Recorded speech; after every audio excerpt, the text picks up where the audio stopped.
Fat Amish girl mocked for inheriting $1 cabin until the $10 million Spanish treasure secret was revealed. The stagecoach wheels ground to a halt outside the dusty courthouse of Willow Creek, Montana territory. Ruth Yoder stepped down carefully, her plain black dress and white bonnet drawing immediate stares from the crowd gathered on the wooden sidewalk. At 22, she carried herself with quiet dignity, despite her broad shoulders and generous frame that marked her as different in this harsh frontier town. The courthouse door creaked open as the territorial lawyer, Mr. Henderson, emerged with a weathered document in his hands.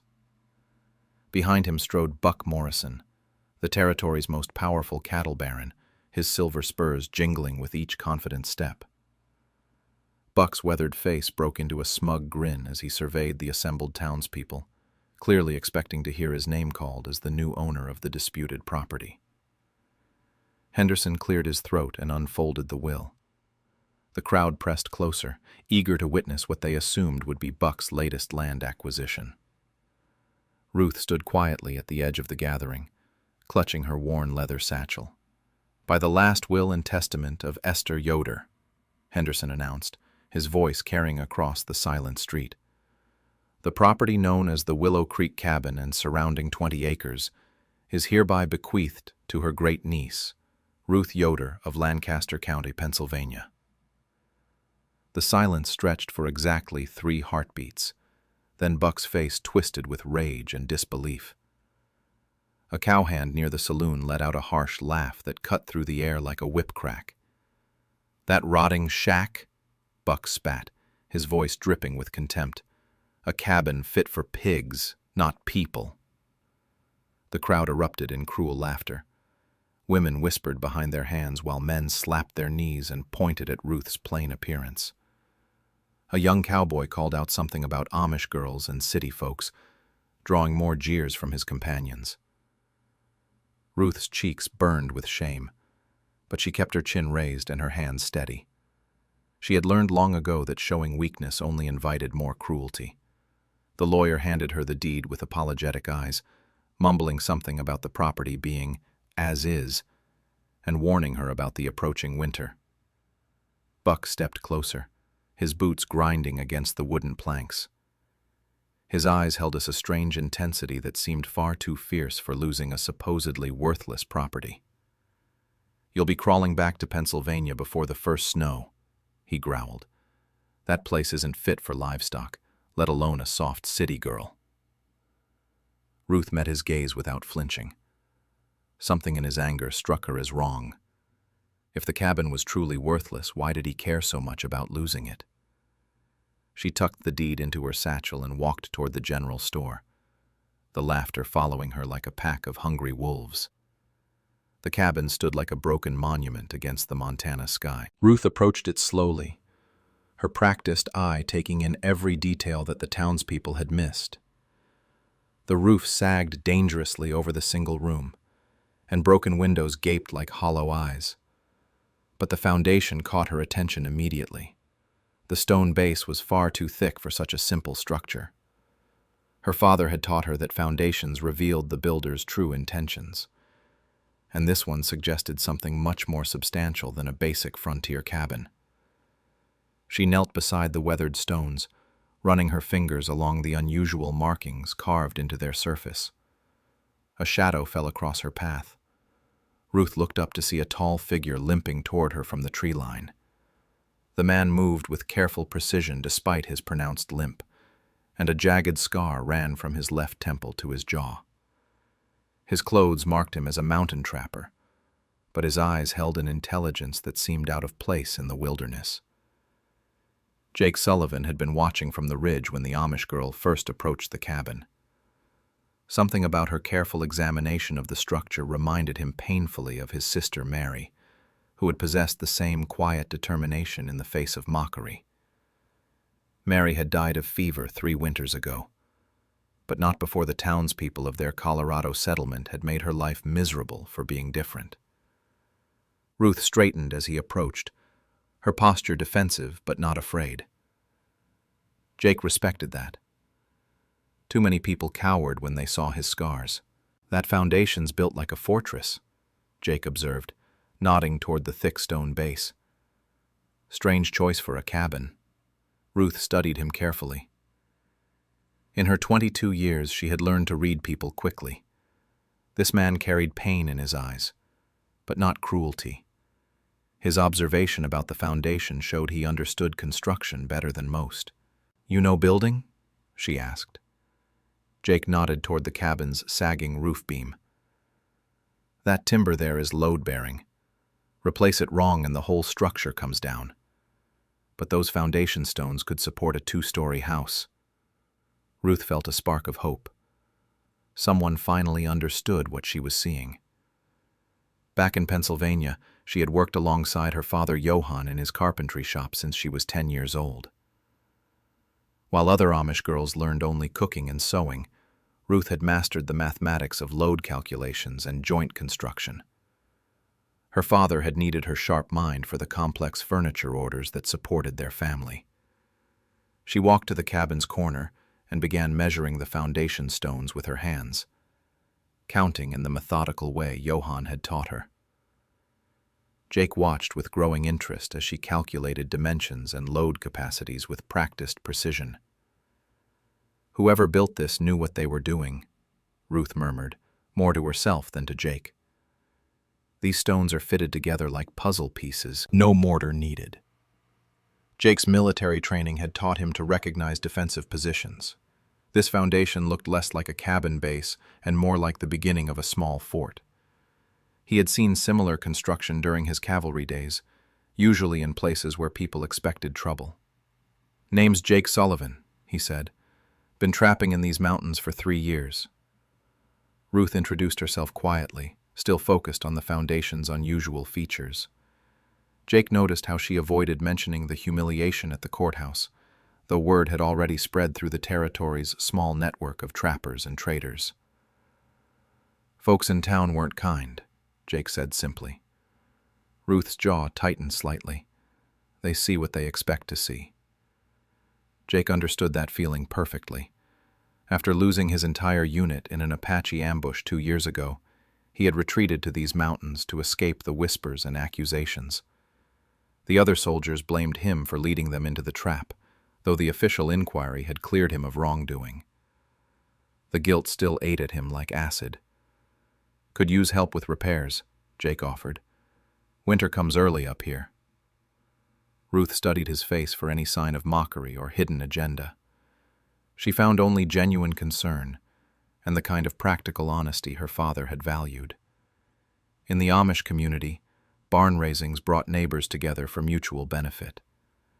Perhaps the same principle could work here. "I can cook," she said.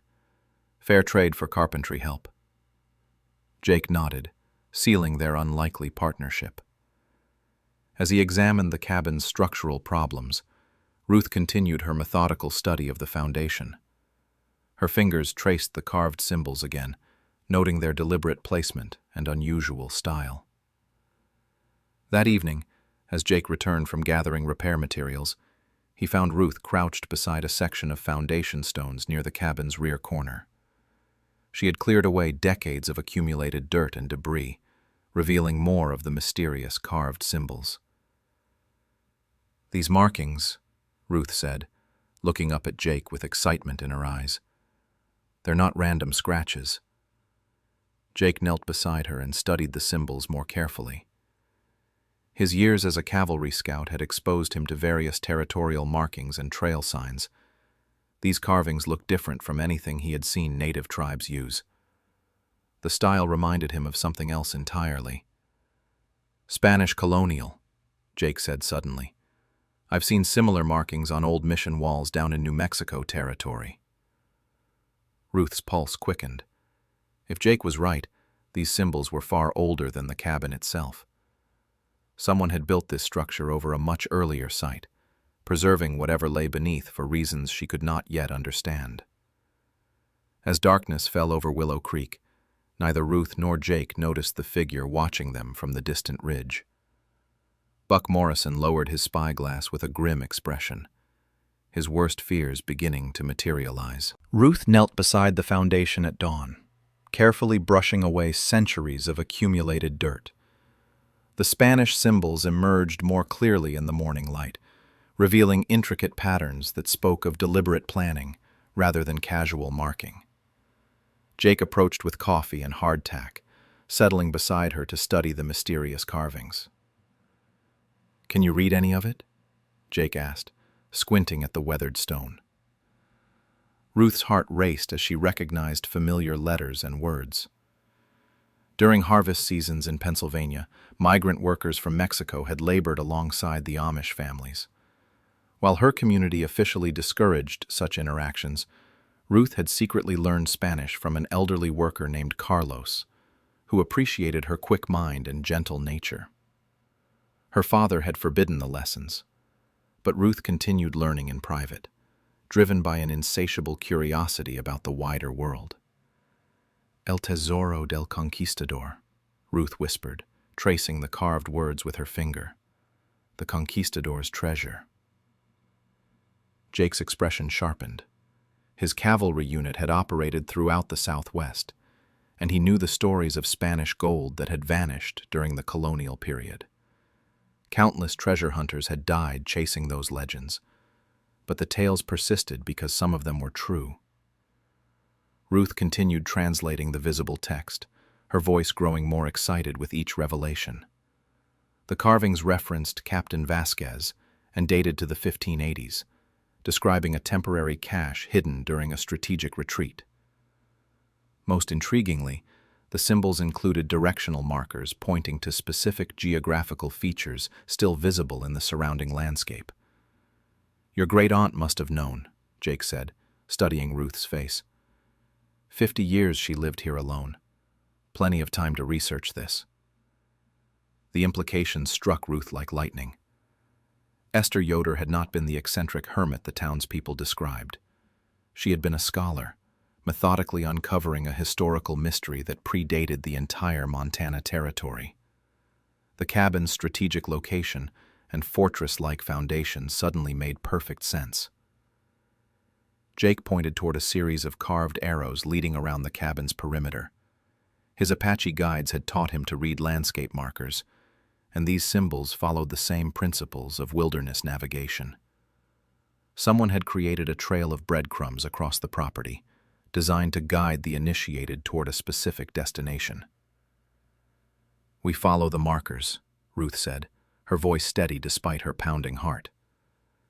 They spent the morning tracing the symbol trail across Ruth's 20-acre property. Each marker led to the next with mathematical precision, creating a path that spiraled inward toward the cabin's northeast corner. Ruth's carpentry training helped her understand the geometric logic, while Jake's military experience revealed the defensive advantages of the chosen route. The final marker stood beside a cluster of boulders that appeared natural, but showed signs of careful arrangement. Jake's trained eye caught the subtle differences in stone placement that suggested human intervention. Ruth calculated the angles and measurements, realizing the boulder formation created a hidden entrance barely wide enough for one person. Working together, they shifted the carefully balanced stones to reveal a dark opening leading underground. Cool air flowed from the passage, carrying scents of deep earth and ancient secrets. Jake fashioned torches from pine branches while Ruth gathered rope and tools from the cabin. The tunnel descended gradually into a natural cave system that had been modified and expanded by human hands. Spanish colonial tools lay scattered along the passages, abandoned by workers who had labored here 3 centuries ago. Ruth's torchlight revealed carved stone chambers and reinforced archways that spoke of serious engineering effort. In the largest chamber, they discovered the real treasure, not gold or silver, but something far more valuable to their immediate situation. Waterproof containers held additional map fragments, Spanish legal documents, and detailed records of Captain Vasquez's activities in the territory. Ruth's translation skills revealed a complex story of legitimate land purchases, strategic alliances with indigenous tribes, and legal claims that had never been properly transferred or canceled. "These documents," Ruth breathed, studying a particularly detailed land grant. They're still legally valid. Jake understood the implications immediately. Spanish colonial law had established the foundation for all subsequent territorial claims. If Captain Vasquez had obtained legitimate title to vast acreages through proper legal channels, those claims would supersede any later homestead rights or territorial grants. Ruth traced the property boundaries described in the documents, her mathematical mind calculating the enormous scope of the original Spanish holdings. According to these papers, Captain Vasquez had legally purchased over 50,000 acres from indigenous tribal leaders, including the entire valley where Willow Creek now stood. Buck Morrison's ranch, Jake said slowly. It's all built on this original Spanish grant.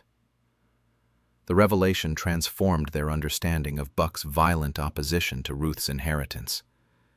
He was not simply a bully targeting a vulnerable woman. He was a man protecting an empire built on legally questionable foundations, and Ruth's arrival threatened to expose the fraud that underpinned his entire operation. Ruth carefully gathered the most important documents, wrapping them in oilcloth for protection. Jake memorized the cave's layout and noted multiple exit passages that could prove crucial if they needed to escape quickly. His military instincts warned him that their discovery would not remain secret for long. As they prepared to leave the cave, Ruth found one final piece of evidence that changed everything. A marriage certificate documented Captain Vasquez's union with Maria Sandoval, a Mexican woman of noble birth. Their descendants had inherited not just the treasure cache, but legitimate legal title to the vast Spanish land grants. Ruth studied the family names listed in the marriage document, her hands trembling as she recognized familiar surnames. Esther Yoder had not simply discovered the Spanish treasure by accident. She had been researching her own family history, tracing a bloodline that connected directly to Captain Vasquez through his Mexican wife. Ruth spread the Spanish documents across the cabin's rough wooden table, her mind racing as she decoded the complex legal language. Her years managing financial records for her father's carpentry business had taught her to read contracts and property deeds with precision. These colonial documents followed similar patterns, describing boundaries, payment terms, and inheritance rights with meticulous detail. Jake stood watch at the window, his military training keeping him alert for any signs of surveillance.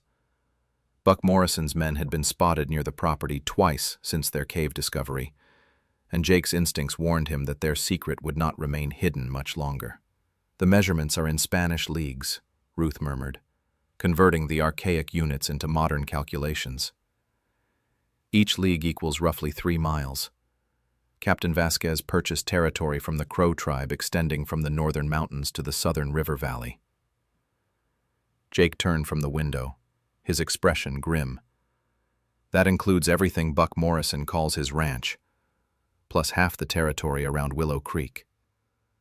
Ruth's mathematical precision revealed the staggering scope of the Spanish land grant. The original purchase had encompassed over 50,000 acres of prime grazing land, mineral rights, and water access that formed the foundation of the region's entire economy. Every ranch, every homestead, every business in Willow Creek existed on land that legally belonged to Captain Vasquez's heirs.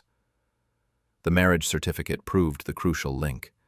Maria Sandoval Vasquez had borne 3 children who survived to adulthood. The genealogical records traced their descendants through Mexico and eventually into Pennsylvania, where German immigrants had married into the Spanish bloodline. Ruth's great-aunt Esther represented the American branch of a family tree that stretched back to legitimate Spanish nobility. "Buck knows," Jake said quietly. "Has to." His reaction at the courthouse wasn't about losing a worthless cabin. He was terrified you'd discover the truth. Ruth assembled the documents in chronological order, building an unbreakable legal case. The Spanish crown had granted Captain Vasquez official colonial authority to negotiate territorial purchases. The tribal leaders had received fair payment in gold and trade goods with their marks, witnessed by Jesuit missionaries. The marriage to Maria Sandoval had been blessed by the Catholic Church and recorded in official colonial registries. Jake's Apache guides had told him stories about the Spanish officer who treated indigenous tribes with unusual respect. Unlike most conquistadors who simply seized what they wanted, Captain Vasquez had followed legal protocols and honored his agreements. The tribal leaders had remembered him favorably for generations, passing down oral histories that matched the written records Ruth now possessed. The sound of approaching horses shattered their concentration. Jake counted at least 6 riders heading toward the cabin at full gallop. Buck Morrison led the group, his face twisted with desperate fury. Behind him rode his most trusted men, all armed and clearly prepared for violence. "The cave," Jake said, grabbing the most important documents. "We need those papers safe before they get here." Ruth gathered the marriage certificate and primary land grants, while Jake stuffed the remaining documents into waterproof containers. They slipped out the cabin's rear door just as Buck's group reached the front entrance. The boulder entrance to the cave system lay 50 yards away across open ground that offered no concealment. Jake's military experience guided their approach. He led Ruth in a wide circle that used the cabin itself to block the riders' line of sight. They reached the cave entrance as angry voices erupted from inside the cabin. Buck was tearing the structure apart, searching for evidence he knew had to exist somewhere. The underground passages echoed with muffled sounds from above as Buck's men ransacked the cabin. Ruth and Jake moved deeper into the cave system, following passages that led toward the northern section of the property. Jake's memory of the tunnel layout proved accurate as they navigated by torchlight toward one of the alternate exits he had discovered. "They'll search the caves eventually," Jake whispered as they paused to catch their breath. "Buck's not stupid. He knows about the Spanish connection."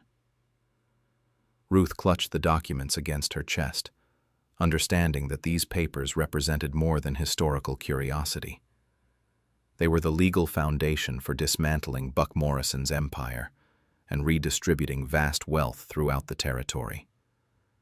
The implications terrified and exhilarated her in equal measure. Jake led them through a narrow passage that emerged behind a screen of pine trees half a mile from the cabin. From their hidden position, they could see Buck's men systematically searching the property. The methodical nature of their search confirmed Jake's suspicions. Buck had always known about the Spanish connection, but had hoped to keep it buried forever. "We need help," Ruth said, studying the legal documents one final time. "These papers mean nothing without proper legal authority to enforce them." Jake nodded, his mind already working through their limited options. The territorial judge made regular circuits through the region, but his next scheduled visit to Willow Creek was still 2 weeks away. Buck would never allow them to survive that long, once he realized they possessed the Spanish land grants. "Judge Harrison is in Helena this week," Jake said. 3 days hard ride north. If we can reach him with these documents..." Ruth understood the challenge immediately. Buck's men controlled all the main roads leading out of the valley. Any attempt to leave openly would result in pursuit and probable death. But Jake's knowledge of mountain trails and Ruth's determination to see justice done created possibilities that neither could achieve alone. "Can you get us there alive?" Ruth asked. Jake studied her face, seeing the same quiet courage that had drawn him to her from the beginning. His sister Mary had possessed that same unshakable resolve when facing impossible odds. This time, Jake refused to let someone he cared about down. "We leave tonight," he said, "before they realize we're gone." Jake led Ruth through moonlit mountain trails that only experienced trappers knew existed. His years of solitary hunting had mapped every deer path and hidden canyon between Willow Creek and Helena. Behind them, distant torchlight marked Buck's men still searching the valley, unaware their quarry had already escaped into the wilderness. Ruth followed Jake's lead with surprising endurance, her Amish upbringing having prepared her for physical hardship and long hours of demanding work. She carried the precious Spanish documents in a waterproof pouch, strapped securely across her chest, understanding that these papers represented the key to everything. They traveled in silence for hours, climbing steadily through pine forests that muffled their footsteps. Jake's military training guided their route along ridgelines that offered concealment while maintaining good visibility of the terrain below. His Apache mentors had taught him to move like smoke through hostile territory, and those skills now served to protect Ruth from Buck's increasingly desperate pursuit. As dawn broke over the mountains, Jake called a halt in a hidden canyon where a natural spring provided fresh water. Ruth examined the Spanish documents again, her mathematical mind working through the complex legal implications of their discovery. The original land grants were written in formal colonial Spanish that differed significantly from the conversational language she had learned from Carlos. "The boundaries are precise," Ruth said, tracing the territorial descriptions with her finger. Captain Vasquez used astronomical measurements tied to permanent geographical features. These claims would hold up in any modern court. Jake understood the devastating impact these documents would have on Buck Morrison's empire. Every acre of his ranch had been built on fraudulent homestead claims that ignored the existing Spanish grants. Buck's cattle operation, his political influence, and his social standing would all crumble once the legitimate ownership was established. They resumed their journey as the sun climbed higher, following game trails that switchbacked through increasingly rugged terrain. Jake's knowledge of the landscape allowed them to avoid the main roads, where Buck's riders would certainly be patrolling. His military experience in Apache territory had taught him to think like both hunter and hunted. By midday, they had covered nearly 20 miles of mountain wilderness. Ruth's endurance impressed Jake, who had expected an Amish woman to struggle with the demanding pace. Her determination reminded him powerfully of his sister Mary, who had possessed the same quiet strength in the face of overwhelming challenges. "Rest here," Jake said, indicating a sheltered spot beneath overhanging rocks. "We're making good time."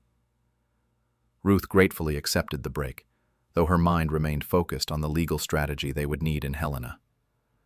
Judge Harrison had a reputation for fairness, but he would require substantial evidence to overturn property claims that had stood for decades. The Spanish documents provided that evidence, but only if they could reach the judge alive. Jake studied the trail behind them through his spyglass, searching for any signs of pursuit. Buck's men were excellent horsemen on familiar ranch land, but they lacked experience in true wilderness tracking. The mountain terrain favored someone with Jake's specialized skills and knowledge of hidden routes. "They're following the main road to Helena," Jake reported. "Probably figure to cut us off at the other end." Ruth realized the tactical implications immediately. Buck was not simply chasing them blindly through the mountains. He was positioning his forces to control their destination, forcing them into a confrontation where he held the advantage. Her respect for Jake's military expertise grew as she understood the complexity of their situation. "Can we reach Helena without using the main road?" Ruth asked. Jake nodded, his expression confident despite the challenges ahead. "There's an old mining trail that comes down from the north, harder traveling, but it bypasses all the checkpoints Buck might establish." They pressed onward through the afternoon, climbing toward high mountain passes that tested even Jake's considerable outdoor skills.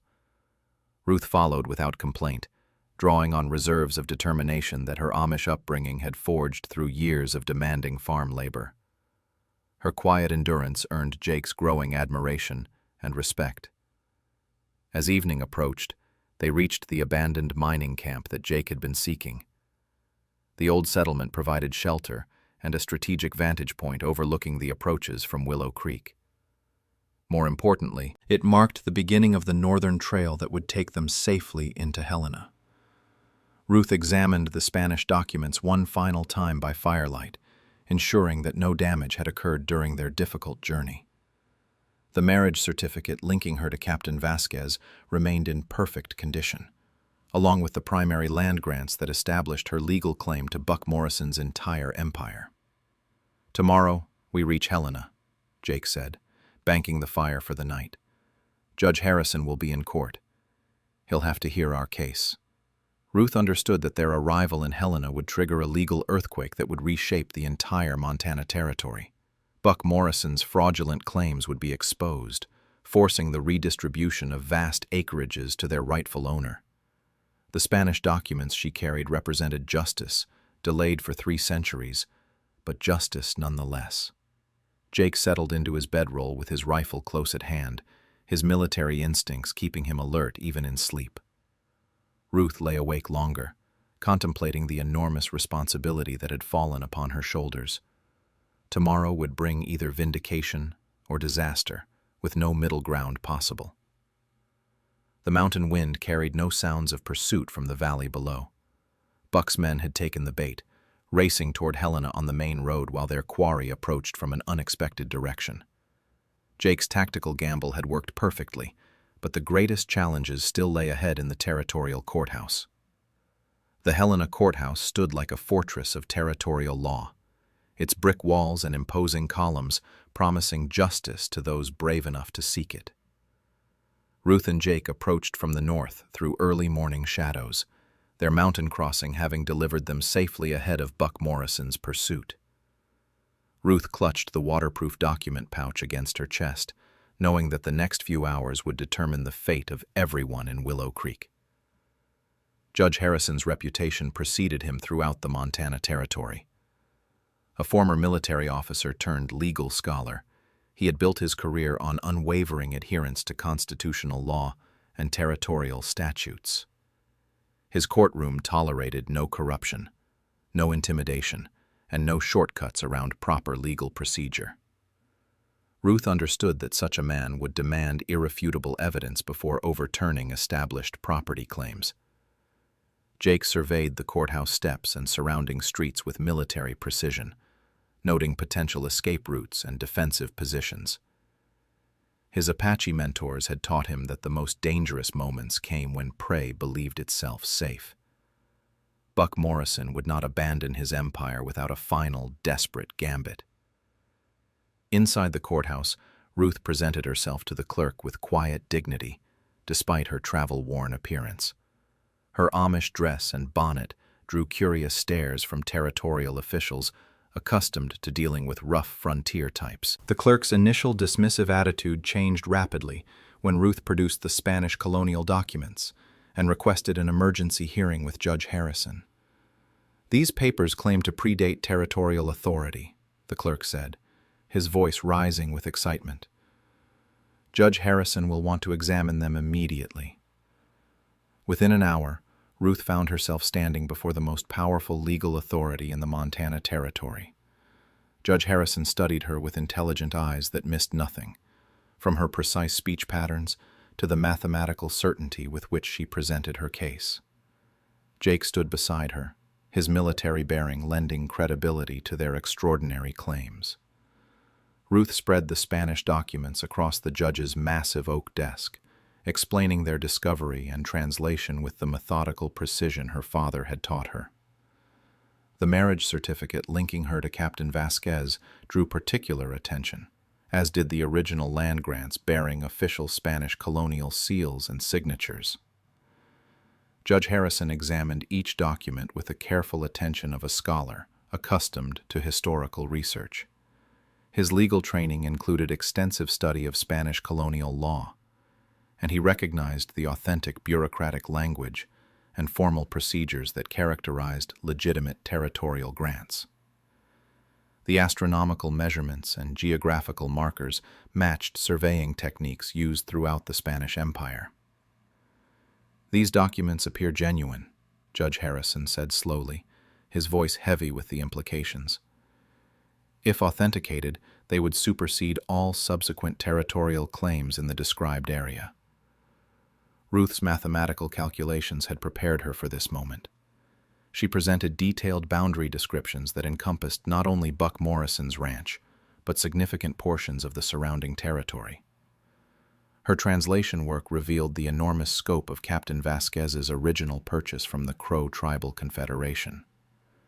Jake provided military context for the Spanish colonial period, describing how officers like Captain Vasquez had operated under strict legal protocols designed to prevent the territorial disputes that plagued other colonial empires. His knowledge of Apache oral traditions confirmed the favorable reputation Captain Vasquez had earned among indigenous peoples through honest dealing. The courthouse door burst open as Buck Morrison arrived with 3 of his most trusted men. His face showed the strain of hard riding and desperate worry as he realized Ruth had reached Judge Harrison before his pursuit could intercept her. The legal battle he had hoped to avoid was now beginning in earnest. "Your Honor," Buck said, struggling to control his breathing, "this woman is making fraudulent claims based on forged documents. She's trying to steal legitimate ranch property through legal trickery." Judge Harrison's expression hardened at Buck's interruption and accusatory tone. The territorial court demanded proper procedure and respectful behavior from all parties. Buck's aggressive entrance had already damaged his credibility before he could present any defense. Ruth remained calm despite Buck's intimidating presence, drawing strength from her Amish training in peaceful conflict resolution. She had anticipated his arrival and prepared legal responses to the arguments he would likely present. Her thorough preparation and detailed documentation contrasted sharply with Buck's empty accusations. "Mr. Morrison," Judge Harrison said firmly, "you will present your case through proper legal channels or remove yourself from this courtroom. Miss Yoder has followed correct procedure in bringing these documents to my attention." Buck's desperation became evident as he realized the judge was treating Ruth's claims with serious consideration. His empire had been built on the assumption that the Spanish colonial period was ancient history, with no legal relevance to modern territorial claims. The possibility of legitimate prior ownership had never been factored into his calculations. Judge Harrison called for a formal hearing to examine all evidence and testimony related to the territorial claims. Ruth's Spanish documents would be subjected to expert authentication, while Buck would have opportunity to present any contradictory evidence or legal arguments.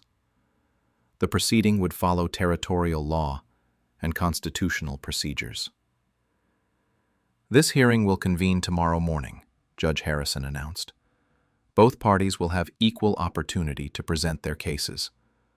I will also be summoning federal territorial experts to verify the authenticity and legal standing of these Spanish colonial documents." Ruth felt a surge of quiet triumph as she realized her careful preparation was being rewarded with serious legal consideration. Jake's military experience had helped deliver her safely to this moment, but the coming legal battle would depend entirely on the strength of her evidence and the clarity of her arguments. Buck Morrison left the courthouse with murder in his eyes, understanding that tomorrow's hearing could destroy everything he had built. The Spanish documents represented an existential threat to his power, wealth, and social standing. Ruth had moved the conflict from frontier violence to legal procedure, where his intimidation tactics held no power. The Helena courthouse filled with territorial officials, federal experts, and curious citizens drawn by news of the extraordinary legal case. Ruth sat at the plaintiff's table in her plain Amish dress, the Spanish documents arranged before her with mathematical precision. Across the aisle, Buck Morrison huddled with 3 expensive lawyers he had summoned overnight from territorial headquarters. Judge Harrison called the proceedings to order with solemn dignity, befitting the historic nature of the case. Federal archivists had arrived from Washington to examine the Spanish colonial documents, bringing specialized equipment and reference materials needed to authenticate 3-century-old legal papers. Their preliminary examination had already confirmed the document's age and authenticity. Dr. Margaret Wells, the government's chief territorial historian, took the witness stand to present her expert analysis. Her credentials included decades studying Spanish colonial law and land grant procedures throughout the American territories. She had examined thousands of similar documents and possessed the expertise to distinguish genuine colonial papers from clever forgeries. These documents follow authentic Spanish colonial protocols precisely, Dr. Wells testified. The language, legal terminology, bureaucratic procedures, and official seals all correspond to legitimate territorial grants from the 1580s period. The astronomical measurements and geographical markers match surveying techniques used throughout the Spanish Empire. Ruth listened intently as Dr. Wells confirmed every aspect of her own translation work. The marriage certificate linking Ruth to Captain Vasquez bore the official seal of the Catholic Church in Mexico City, witnessed by Jesuit missionaries whose names appeared in historical records. The tribal payment receipts showed Captain Vasquez had followed Spanish law requiring fair compensation for territorial purchases. Buck Morrison's lead attorney rose to cross-examine Dr. Wells, challenging the legal standing of colonial documents in modern territorial law. His argument centered on the claim that Spanish grants had been superseded by American territorial authority and could not override legitimate homestead claims established under current federal statutes. Judge Harrison's response revealed his deep understanding of constitutional law and territorial procedures. Spanish colonial grants that predated American territorial authority retained legal standing under federal treaty obligations and constitutional protections for existing property rights. The United States had assumed responsibility for honoring legitimate prior claims when it acquired territorial sovereignty. The Treaty of Guadalupe Hidalgo specifically protects property rights established under Spanish and Mexican law, Judge Harrison stated. These documents, if authentic, create legal obligations that supersede subsequent territorial grants issued without knowledge of the prior claims. Ruth's mathematical calculations proved crucial as she presented detailed boundary descriptions that encompassed over 50,000 acres of prime territorial land. Her precise translation work had converted Spanish colonial measurements into modern surveying terms, creating an unbreakable chain of geographical evidence. The astronomical markers Captain Vasquez had used remained visible and verifiable 3 centuries later. Jake testified about his military experience with Apache guides who preserved oral traditions about Captain Vasquez's fair dealing with indigenous tribes. His testimony provided independent corroboration for the Spanish documents, demonstrating that tribal leaders had genuinely consented to the territorial sale and received appropriate compensation. The genealogical evidence linking Ruth to Captain Vasquez's family proved equally compelling. Church records from Mexico documented the marriage to Maria Sandoval and traced their descendants through multiple generations. Ruth's great-aunt Esther had spent decades researching the family lineage, building an irrefutable case for inheritance rights. Buck Morrison's defense crumbled as each piece of evidence withstood expert scrutiny. His lawyers could not challenge the document's authenticity, the legal precedents supporting Spanish colonial claims, or the genealogical proof of Ruth's inheritance rights. Their strategy shifted to arguing for compensation rather than continued possession of the disputed territory. Judge Harrison called a brief recess to consider the overwhelming evidence presented by both sides. Ruth used the time to review her calculations one final time, ensuring every boundary description and measurement aligned perfectly with the Spanish colonial records. Her father's training in precision and attention to detail had prepared her for this moment of ultimate accountability. When court reconvened, Judge Harrison delivered his verdict with the gravity befitting a decision that would reshape the entire Montana territory. The Spanish colonial documents were legally valid and created binding property rights that predated all subsequent territorial claims. Ruth Yoder was the legitimate heir to Captain Vasquez's vast land holdings. This court recognizes Miss Yoder as the lawful owner of the territory described in the Spanish colonial grants, Judge Harrison announced. All conflicting claims based on subsequent homestead filings are hereby declared invalid due to the prior existing ownership rights. Buck Morrison's face went ashen as the full implications struck him. His ranch, his cattle operation, his political influence, and his social standing all depended on land that legally belonged to Ruth. The empire he had built through decades of aggressive expansion was crumbling in a single court session. Ruth felt no triumph in Buck's defeat, only relief that justice had finally been served after 3 centuries of delay. Her Amish upbringing emphasized forgiveness and community healing rather than revenge against those who had wronged her. She would use her newfound legal authority to create opportunity rather than inflict punishment. Judge Harrison ordered immediate implementation of the property transfer, with federal marshals ensuring compliance with the court's decision. Buck Morrison would have 90 days to vacate the disputed territory or negotiate purchase terms directly with Ruth. All other affected landowners would receive similar notice and opportunity for legal resolution. The courthouse erupted in excited conversation as territorial officials began calculating the massive implications of Ruth's victory. Property ownership throughout the region would need complete reevaluation based on the Spanish colonial precedent. Ruth had become the most powerful landowner in Montana Territory through legal procedure rather than violence or intimidation. Buck Morrison left the courthouse in stunned silence, his lawyers already preparing appeals that everyone knew would fail. The federal government's authentication of the Spanish documents had created legal precedent that no territorial court could overturn. Ruth's careful preparation and Jake's protective guidance had achieved complete victory through constitutional procedure. Ruth stood on the courthouse steps in Helena, legally recognized as the owner of 50,000 acres that encompassed most of Willow Creek's territory.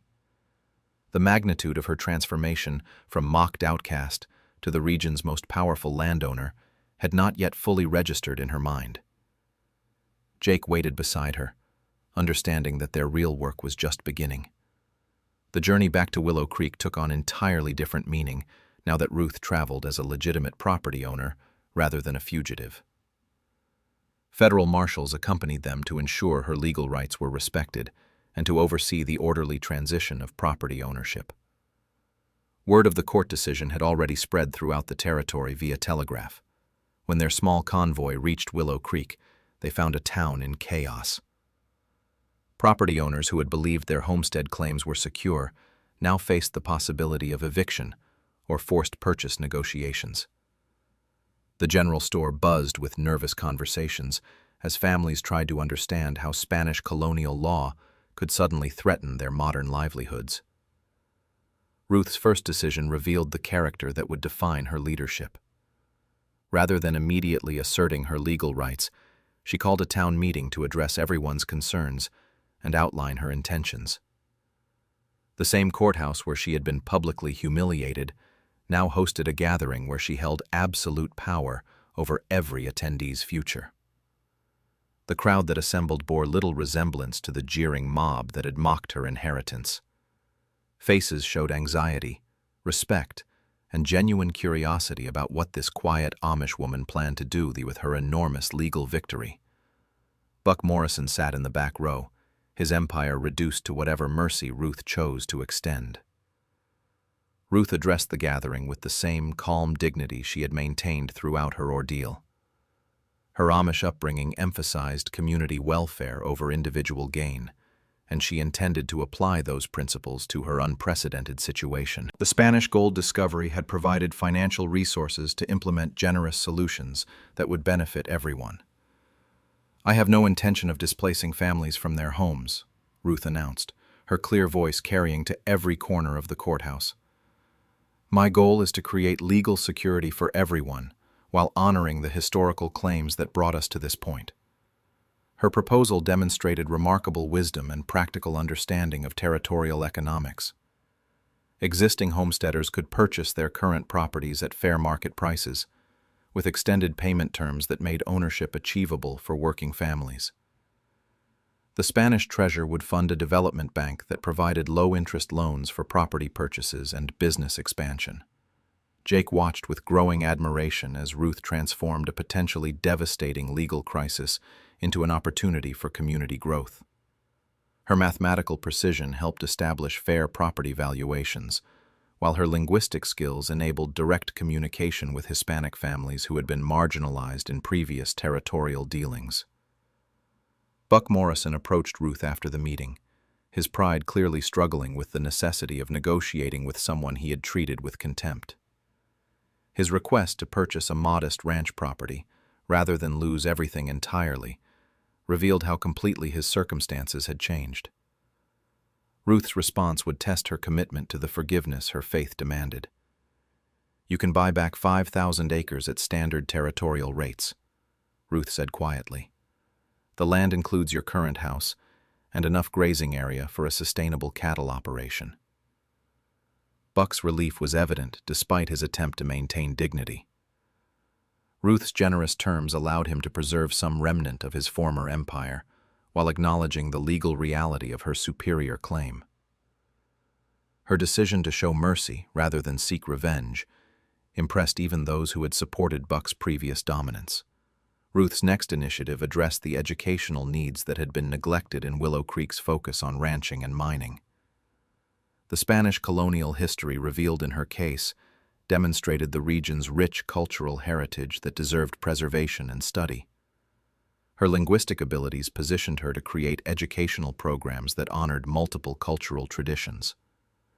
The schoolhouse that Ruth funded became the territory's first bilingual institution, teaching both English and Spanish to reflect the area's true demographic makeup. Hispanic families who had been excluded from previous educational opportunities now found their children welcomed and their cultural contributions valued. Ruth hired teachers from both communities to ensure balanced representation. Jake's role evolved from protector to partner, as Ruth's plans required someone with his organizational skills and territorial knowledge. His military experience proved invaluable in coordinating the complex logistics of property transfers, loan programs, and construction projects that Ruth's vision demanded. His own healing accelerated as he found purpose in building rather than destroying. The transformation of Willow Creek attracted attention throughout the Montana Territory, as other communities observed Ruth's innovative approach to territorial development. Her combination of legal authority, financial resources, and genuine commitment to community welfare created a model that territorial officials began recommending for similar situations. Ruth's personal transformation paralleled her community's development. The shy Amish woman who had endured public humiliation now commanded respect through demonstrated competence and fair dealing. Her decisions affected thousands of lives, yet she maintained the humble spirit that had sustained her through her darkest moments. The renovated cabin that had started her journey became the headquarters for Ruth's expanding operations. The Spanish colonial artifacts discovered in the cave system formed the foundation for a historical museum that educated visitors about the region's complex cultural heritage. The thick stone foundation that had first caught her attention now supported a structure worthy of its original builder's vision. As autumn approached, Willow Creek bore little resemblance to the harsh frontier town that had mocked Ruth's inheritance. Thriving businesses, educational opportunities, and community cooperation had replaced the previous atmosphere of intimidation and exclusion. Ruth's leadership had proven that power exercised with wisdom and compassion could transform entire communities. The Spanish treasure that had remained hidden for 3 centuries finally served its intended purpose of creating prosperity and security for future generations. Winter arrived early in the Montana Territory, but Willow Creek faced the harsh season with unprecedented prosperity and unity. Ruth's careful planning had ensured adequate food supplies, heating fuel, and medical resources for every family in the community. The development bank she had established provided emergency loans for families facing unexpected hardships, transforming the brutal frontier economics that had previously left the vulnerable to suffer alone. Jake found himself managing a complex network of ranching operations, mining claims, and agricultural projects that sprawled across Ruth's vast holdings. His military organizational skills proved essential in coordinating activities that required precise timing and resource allocation. The man who had once retreated to mountain solitude now supervised dozens of employees and handled correspondence with territorial officials throughout the region. The relationship between Ruth and Jake had deepened through months of shared challenges and common purpose. Their partnership had evolved from mutual necessity to genuine affection based on respect, trust, and compatible values. Jake's protective instincts had found worthy focus in safeguarding not just Ruth, but the entire community they were building together. Ruth's educational initiatives flourished as winter provided time for intensive learning programs. The bilingual school attracted students from across the territory, creating a reputation for academic excellence that drew families seeking better opportunities for their children. The Spanish colonial history curriculum became a model that other territorial schools began adopting. The historical museum housed in the expanded cave system drew visitors from as far away as Denver and San Francisco. Ruth's careful preservation of Spanish artifacts and documents created an authentic educational experience that challenged popular misconceptions about frontier history. The museum's success generated revenue that funded additional community improvements and scholarship programs. Buck Morrison had adapted to his reduced circumstances with surprising grace, discovering satisfaction in honest work that his previous wealth and power had never provided. His small ranch operation flourished under Ruth's fair lending policies, and his grudging respect for her leadership gradually transformed into genuine admiration. The community that had once feared his temper now appreciated his practical knowledge and hard-won experience. Spring brought a proposal that surprised no one who had observed Jake and Ruth's growing partnership. Jake's request for Ruth's hand in marriage came during a quiet evening, as they reviewed plans for expanding the school's technical training programs. His proposal emphasized partnership and shared purpose rather than romantic sentiment, appealing to Ruth's practical nature while acknowledging their deep emotional connection. Ruth's acceptance required careful consideration of how marriage would affect her legal standing and community responsibilities. Her Amish background had prepared her for marriage as a partnership of equals working toward common goals. But her unique position as a territorial landowner created complexities that no Amish woman had previously faced. She chose to adapt tradition rather than abandon her heritage entirely. The wedding ceremony reflected both their backgrounds and their community's diverse character. Amish simplicity combined with frontier practicality to create a celebration that honored tradition while embracing change. The guest list included everyone from Spanish-speaking ranch hands to territorial officials, demonstrating the inclusive community that Ruth and Jake had built together. Judge Harrison traveled from Helena to perform the ceremony, lending official dignity to an event that symbolized the successful integration of diverse cultural traditions. His presence acknowledged Ruth's transformation from accused fraud to respected territorial leader, whose innovations were being studied throughout the American West. The honeymoon took the form of a business trip to Denver, where Ruth met with territorial development officials interested in replicating Willow Creek's success in other regions. Her combination of Spanish colonial legal expertise, community development experience, and proven financial management skills made her a sought-after consultant for territorial expansion projects. Jake's presence at these meetings demonstrated how their partnership functioned on both personal and professional levels. His military credentials opened doors with territorial officials, while his practical knowledge of frontier conditions grounded Ruth's more theoretical planning in realistic expectations. Their complementary skills created opportunities that neither could have achieved alone. The return to Willow Creek revealed continued progress in every aspect of community development. The first graduates of Ruth's technical training programs had established successful businesses that employed dozens of local residents. The loan programs had enabled property ownership for families who had never imagined such financial security possible. Ruth's pregnancy announcement in late summer created excitement throughout the community that had watched her transformation from outcast to leader.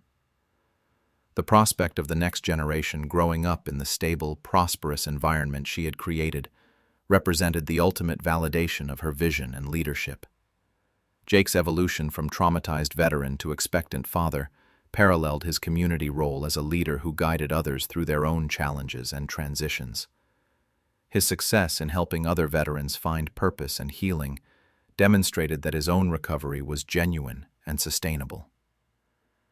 The autumn harvest celebration brought together families from across the territory to acknowledge Ruth's contributions to regional prosperity and stability. The same people who had mocked her inheritance now genuinely respected her wisdom and credited her leadership with transforming their lives and opportunities. Buck Morrison's public acknowledgement of Ruth's superior judgment and fair dealing completed his personal transformation from antagonist to supporter. His testimony about her character and leadership abilities carried special weight because of their previous conflicts, demonstrating that even bitter enemies could become allies through honest dealing and mutual respect. The Spanish Colonial Museum expanded its exhibits to include contemporary displays, showing how historical lessons informed modern community development. Ruth's story became part of the permanent collection, inspiring visitors to reconsider their assumptions about leadership, justice, and the power of determined individuals to create positive change. As winter approached again, Willow Creek prepared for the season with confidence born of experience and proper planning. 2 years had transformed Willow Creek from a harsh frontier settlement into the Montana Territory's most prosperous and harmonious community. Ruth stood on the porch of her beautifully renovated cabin, watching children from her bilingual school play in the yard while their parents conducted business in the thriving town below. Her infant daughter Sarah slept peacefully in her arms, representing the future that Ruth's vision had made possible. The Spanish colonial foundation still supported the structure, but now it anchored a home worthy of Captain Vasquez's original ambitions. The Hidden Cave System had become a renowned historical museum that attracted scholars and tourists from across the American continent. Ruth's careful preservation of the artifacts honored the past while funding continued community development. Jake approached from the barn where he had been reviewing livestock reports with Buck Morrison, whose transformation from antagonist to trusted ranch foreman remained one of the community's most remarkable success stories. Buck's honest labor and practical expertise had earned genuine respect from the same people who had once feared his intimidation tactics. The school that Ruth had established graduated its largest class yet, with students prepared for careers in education, business, agriculture, and territorial administration. Several graduates had received scholarships to universities in Denver and San Francisco, carrying Willow Creek's reputation for academic excellence to institutions throughout the American West. Judge Harrison's annual visit brought official recognition of Willow Creek's achievements from territorial headquarters. His report to federal authorities praised Ruth's innovative approach to community development as a model for peaceful territorial expansion. The success of her bilingual education programs had influenced policy recommendations for other regions with diverse populations. The development bank that Ruth had funded with Spanish treasure continued expanding throughout the territory, providing fair lending practices that enabled property ownership and business development for families, regardless of their ethnic background or previous financial status. Her mathematical precision in establishing loan terms created sustainable prosperity without exploitative interest rates. Ruth's influence extended far beyond Willow Creek's boundaries, as territorial officials consulted her expertise on legal questions involving Spanish colonial claims in other regions. Her mastery of historical documents and bilingual communication skills made her the territory's leading authority on complex property disputes that required understanding of multiple legal traditions. The Autumn Festival, celebrating the community's achievements, drew visitors from hundreds of miles away. Former skeptics now acknowledged Ruth's wisdom in balancing historical justice with practical community needs. The celebration honored multiple cultural traditions, while emphasizing the shared values that united diverse families in common purpose. Buck Morrison's speech at the festival demonstrated the complete transformation of his character and perspective. He publicly credited Ruth's fairness and Jake's guidance with saving him from the bitterness and isolation that had consumed him during his years of aggressive empire building. His honesty about past mistakes inspired other community members to embrace similar personal growth. The Historical Museum unveiled its newest exhibit, documenting the social and economic transformation of Willow Creek under Ruth's leadership. The display included photographs, documents, and testimonials that would educate future generations about the power of determined individuals to create positive change through legal means, rather than violence or intimidation. Ruth's second pregnancy announcement brought renewed celebration from a community that viewed her family as symbols of hope and continuity. Jake's evolution from traumatized veteran to devoted father and community leader provided inspiration for other men struggling with similar challenges and transitions. The Spanish language programs that Ruth had initiated now served as models for territorial policy throughout the American Southwest. Federal officials recognized that acknowledging linguistic diversity strengthened, rather than weakened, territorial unity by ensuring all residents could participate fully in economic and political opportunities. The technical training programs had produced skilled craftsmen, mechanics, and agricultural specialists who found employment throughout the territory. Ruth's investment in practical education created economic benefits that extended far beyond Willow Creek's boundaries, generating tax revenue and commercial activity that benefited the entire region. Winter preparations proceeded with the confidence born of experience and proper planning. The community that had once faced harsh seasons with fear and desperation now approached winter as a time for education, planning, and strengthening social bonds that would support continued growth and prosperity. Ruth's evening routine included reviewing correspondence from territorial officials, business partners, and educational institutions seeking her advice on similar development projects. Her expertise was in demand throughout the American West, as communities recognized the practical benefits of her inclusive approach to territorial development. Jake's role as ranch foreman had evolved into territorial consultant, as his organizational skills and military experience proved valuable for infrastructure projects requiring complex logistics and careful coordination. Sex 0.05. His success in helping other veterans find meaningful work had created a network of skilled professionals throughout the region. The children playing in Ruth's yard represented diverse backgrounds, united by shared opportunities and common values. Their bilingual education prepared them for leadership roles in a territory where cultural understanding was essential for continued prosperity and peace. They embodied the future that Ruth's vision had made possible. As evening approached, Ruth reflected on the journey that had brought her from mocked outcast to respected leader. The Spanish documents that had revealed her inheritance remained carefully preserved in the museum, reminding visitors that historical justice could be achieved through legal means rather than violence. The cabin that had once been dismissed as worthless now anchored a community that served as a model for the entire American frontier. Ruth's story proved that true worth came from character, intelligence, and service to others, rather than appearance or social status. The Montana Territory had gained more than a successful community in Willow Creek. It had discovered that peace, prosperity, and justice were achievable when leaders possessed the wisdom to honor the past while building hope for future generations. And that is all to the story, for now. Please let me know where you are tuning in from. Perhaps we will create a story there. Consider liking this video and subscribing to our channel. And if you enjoy our content, click this video on your screen. I promise you, it's worth watching. See you tomorrow.